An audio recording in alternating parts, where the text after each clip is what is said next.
ہمارے چینل سے جڑنے کے لیے YouTube پر لمرا ایجنسی سبسکرائب کریں۔ بسم اللہ الرحمن الرحیم نحمدہ ونصلی علی رسولہ الکریم اما بعد فاعوذ باللہ من الشیطان الرجیم بسم اللہ الرحمن الرحیم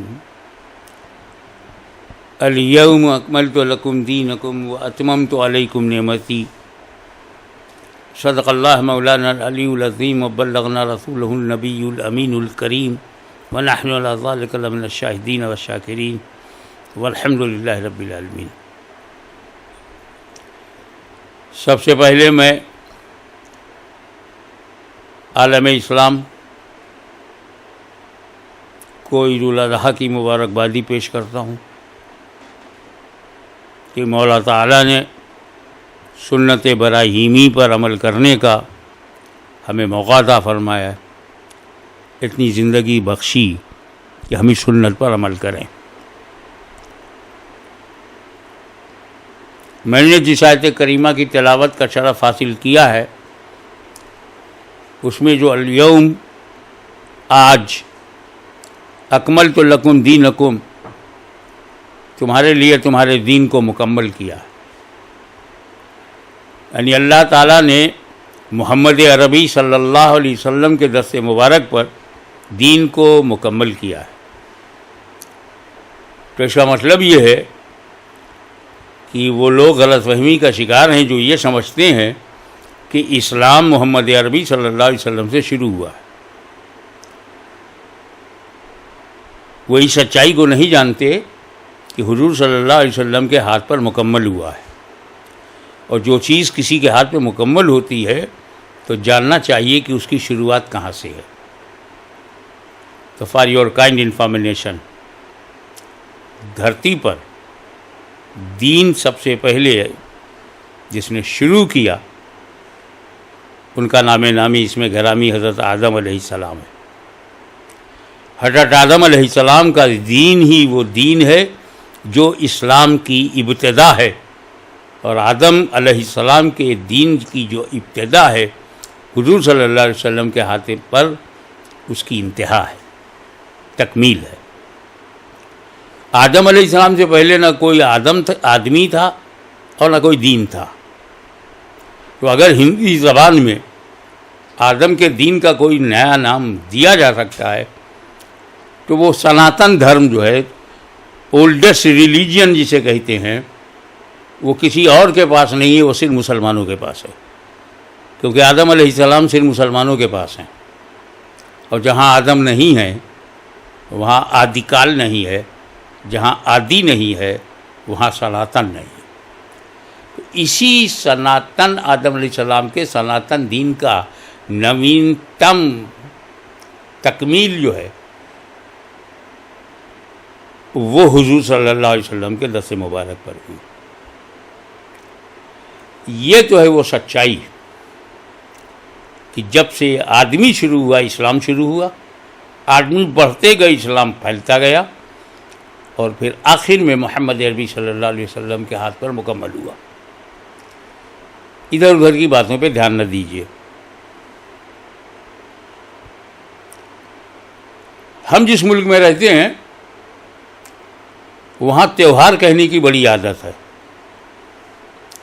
ان کا بس چلتا تو نماز پڑھنا بھی تہوار ہو جاتا، روزہ رکھنا بھی تہوار ہو جاتا، کیونکہ ان کے بعد تہوار کے سوا کچھ ہے نہیں، اور جب ہمارے ہاں کچھ دیکھتے ہیں تو اسے بھی وہ تہوار ہی سمجھنے لگتے ہیں، اس لیے تہوار جیسا برتاؤ کرنے لگتے ہیں۔ بقرعید تہوار نہیں ہے، تہوار اسے کہتے ہیں جسے چاہو کرو، نہ چاہو تو نہ کرو۔ ہولی کھیلنا تہوار ہے، چاہے جا کے کھیلو چاہے نہ کھیلو، وہ تہوار ہے۔ دیپ جلاؤ نہ جلاؤ وہ تہوار ہے۔ لیکن یہاں ہر صاحب حیثیت پر قربانی کرنا واجب ہے، کمپلسری ہے، انیواری ہے، اور تہوار کبھی انیوار نہیں ہوتا، اور جو انیوار ہوتا ہے وہ تہوار نہیں ہوتا، یہ دین کا حصہ ہے۔ اس لیے عید بقرعید کو تہوار کہنا بند کیا جائے۔ اس کا بیک گراؤنڈ یہ ہے کہ حضرت ابراہیم علیہ السلام کو، وہ بڑا تفصیلی معاملہ ہے، میں مختصر میں بتاؤں گا کیونکہ مجھے معلوم ہے کہ وقت کا دائرہ کتنا تنگ ہے میرے لیے. ہمارا خواب غلط ہو سکتا ہے مگر نبی کا خواب بھی الہام ہے، وہی ہے، اور اس میں حضرت ابراہیم کو اشارہ کیا گیا کہ اپنی محبوب ترین چیز میری راہ میں قربان کرو. تفصیل میں جانے کا موقع نہیں ہے کہ اس کے بعد کیا ہوا، کتنے اونٹوں کے بدل میں حضرت اسماعیل کا نمبر لگا. بس یہ بات طے ہے کہ حضرت ابراہیم کو یہ واضح ہو گیا کہ اللہ تعالیٰ میرے بیٹے کی قربانی مجھ سے چاہ رہا ہے.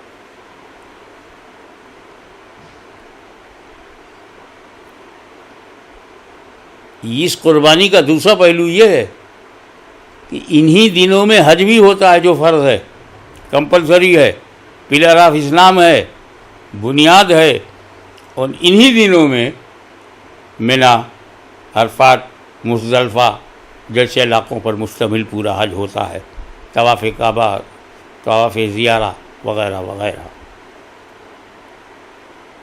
اور جو حاجی اپنا وطن چھوڑ کر کے وہاں حج کرنے کے لیے گیا ہے، حج تمتع کر رہا ہے، حج قران کر رہا ہے، وہاں بھی وہ قربانی پیش کر رہا ہے، کیونکہ اسی جگہ حضرت اسماعیل کو زمین پر لٹا کر حضرت ابراہیم نے رضا الہی کے لیے اپنے بیٹے کے قربانی کے لیے تیار ہوئے، کر بھی ڈالا.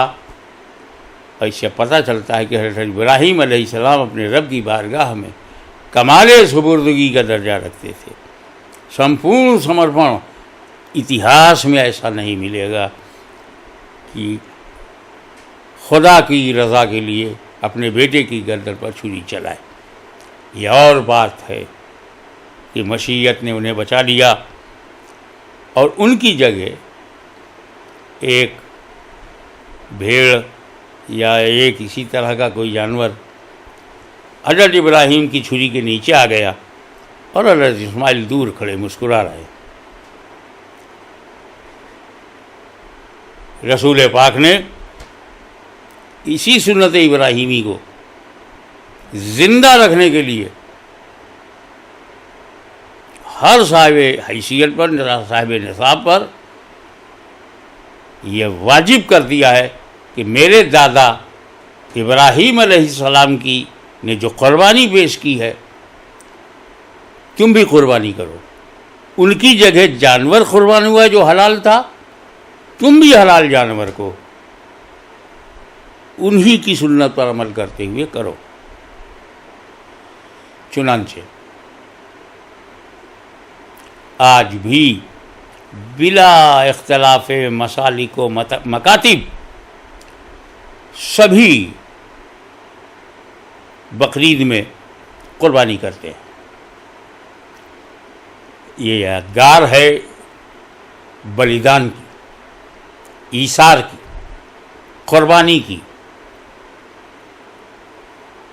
لنگر پکا کر غریبوں کو کھلا دینا بھی مہتوپورن ہے. مسجدوں، مندروں، گرجا گھروں سے روپیہ نکال کر کے غریبوں میں بانٹ دینا بھی اچھی بات ہے.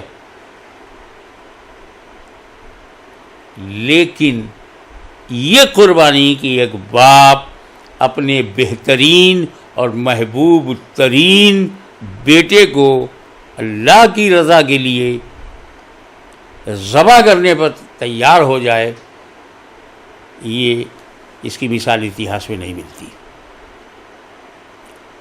یہ قربانی ضائع نہ ہونے پائے، ذہنوں سے جانے نہ پائے، صرف تاریخ کا حصہ نہ بن جائے، میرے نبی کریم صلی اللہ علیہ وسلم نے اسے واجب قرار دیا.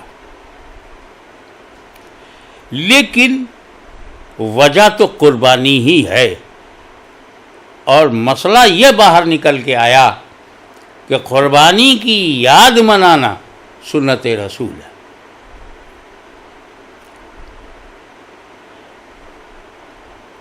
ایک بات آج اور بتاؤ، نبی کا چھوٹا سا بھی عمل امتی کے بڑے سے بڑے عمل سے بھی افضل ہے۔ اللہ کی راہ میں کوئی نبی ایک مٹھی گیہوں دے دے، ہم پورا گودام اللہ کی راہ میں دے دیں، تب بھی نبی کی اس ایک مٹھی گیہوں کے برابر ہمیں ثواب نہیں ملے گا۔ نبی نبی ہوتا ہے، اس کا ہر کام مکمل ہوتا ہے۔ آپ یہ نہ سمجھیے گا کہ حضرت اسماعیل بچ گئے تو قربانی نہیں ہوئی۔ حضرت ابراہیم نے اپنی آنکھوں میں پٹی باندھ لیا تھا تاکہ ذبح کرتے وقت، خون بہتے وقت شفقت فطری باہر نہ آ جائے۔ انہوں نے گردن پہ چھری رکھ دی یقین سے، گردن کاٹ دیا یقین سے۔ یہ تو اللہ ہے جس نے بچا لیا اسماعیل کو، اور ان کی جگہ پر جانور آ گیا، حلال جانور۔ لیکن ہے تو وہ مکمل قربانی، کامل و اکمل قربانی، کوئی اس میں کمی نہیں تھی حضرت اسماعیل کی قربانی میں۔ لیکن میرے بھائیوں، سینے پہ ہاتھ دھر کے ذرا سوچو، چھری چلی اسماعیل علیہ السلام کی گردن پر، گردن نہیں کٹی، اور اس کی یادگار منائی جا رہی ہے۔ پھر ہم اس کی یادگار کیوں نہ منائیں جو کربلا کی دھرتی میں اللہ کی راہ میں اللہ کی رضا کے لیے اپنی گردن کٹوا رہا ہے۔ وہاں چھری چل کے ہٹی نہیں، تن سے سر الگ ہو گیا، سر کو نیزے پہ اٹھایا گیا، بے حرمتی کی جا رہی ہے۔ اور پھر کہا جاتا ہے کہ اسماعیل علیہ السلام کی قربانی کی یاد مناؤ، اور اسماعیل علیہ السلام کے پوتے حسین کی قربانی کی یاد نہ منائی جائے۔ یہ وہ کون سا ذہن ہے جس کے کمرے میں اندھیرا بھرا ہوا ہے؟ کیا آپ کو نہیں محسوس ہوتا ہے کہ رسول پاک نے اپنے پہلے والے کی قربانی کی یاد منائی، تو کیا ہم اپنے پہلے والوں کی قربانی کی یاد نہ منائیں؟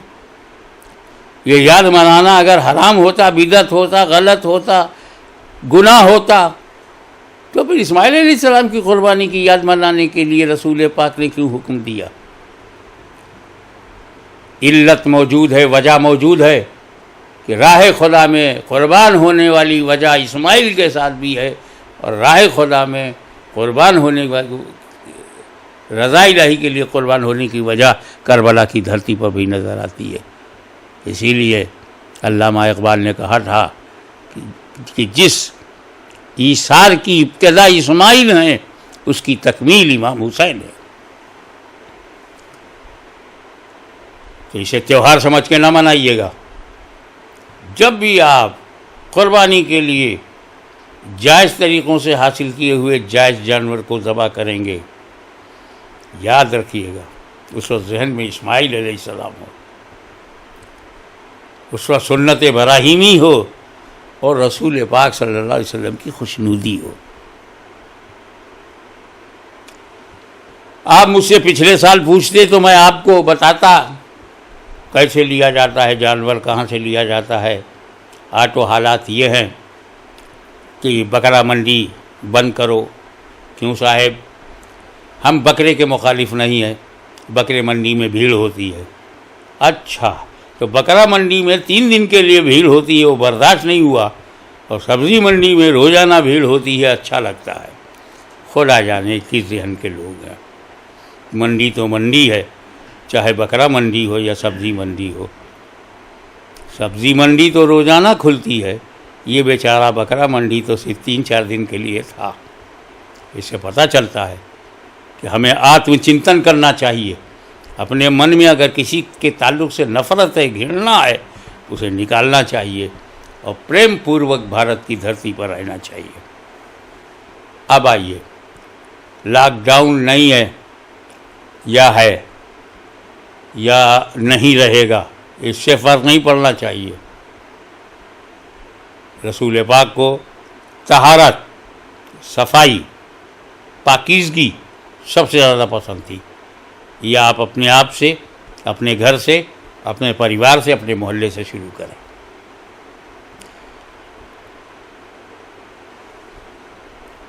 آپ دیکھیں، یہ صرف ایک واجب ادا ہو رہا ہے ہمارا، لیکن اس میں کتنے گھروں میں روٹی پہنچ جائے گی، کتنے کسان جو بکروں کو بیچ رہے ہیں ان کے گھروں میں پیسے پہنچ جائیں گے، جو غریبوں نے 2 4 5 بکرے پال رکھے تھے آج وہ 10,000 5,000 میں بیچیں گے تو 50,000 60,000 اس غریب کے جھوپڑے میں پہنچ جائے گا۔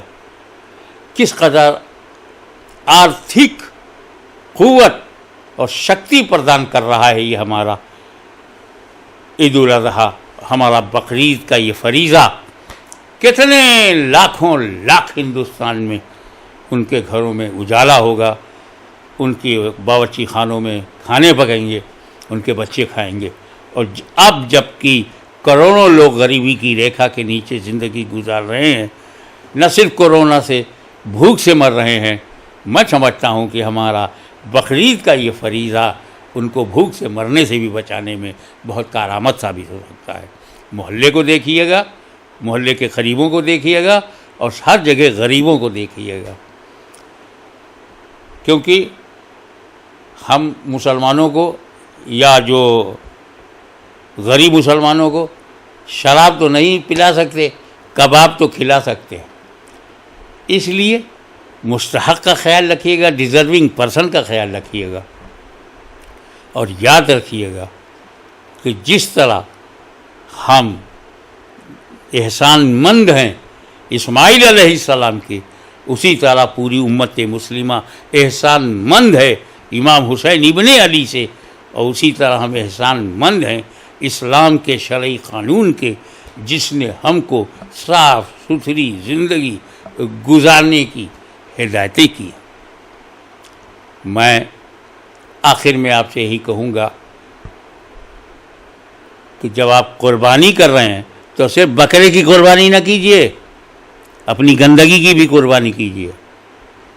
نالی کو یہ جو گندا کرتے ہیں اس کو بھی وہ بھی اس سے بھی اپنے قربانی کیجیے، سیکریفائس کرو نا بھائی، جہاں کرو قربانی وہاں دکھائی نہ پڑے قربانی، جہاں بہاؤ خون وہاں نظر نہ آئے خون، اور غریبوں کو ٹھیک سے اچھی اچھی بوٹیاں بنا کر کے بھیجنا، ان کا دل خوش ہو جائے، ان کی روح خوش ہو جائے، ان کی انتر آتما پرسن ہو جائے، صرف اللہ کی رضا کے لیے، اس کی خوشنودی کے لیے، سنت ابراہیمی کی ادائیگی کے لیے، نبی کریم کے دیے ہوئے اس فریضے کو انجام دینے کے لیے آپ کریں گے تو انشاءاللہ آپ کی بقرعید ایسی ہوگی کہ عید ہی عید ہوگی۔ کرونا کبھی دہنے سے کبھی بائیں سے نکل جائے گا، مگر اس کو نہیں چھوئے گا جو جیتا ہے خدا کے لیے، مرتا ہے خدا کے لیے، کرتا ہے خدا کے لیے۔ وما علینا الا البلاغ۔